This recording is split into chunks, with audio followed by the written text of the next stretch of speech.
Hello friends, this is Manish Kishore and you're watching School Mentors. In today's episode, we will be seeing how to do the table of 19 in an easy way. So to do that, first we write the left part of the equation or the equal to sign, that is 19 into 1, 19 into 2, 19 into 3, all the way to 19 into 10. So these are the questions to whom we need to find the answers to. So now to get the answers, all we need to do is to write the odd numbers starting from 1 in front of 19 into 1.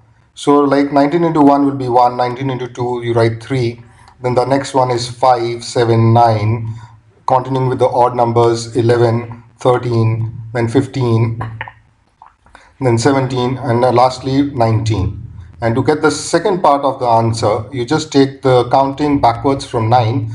So in front of 19 into 1, we already written 1. So we just write there 9, and then we write 8 all the way down to 0. So 6, 5, 4, 3, 2, 1, 0. And that's the table of 19. It's that easy.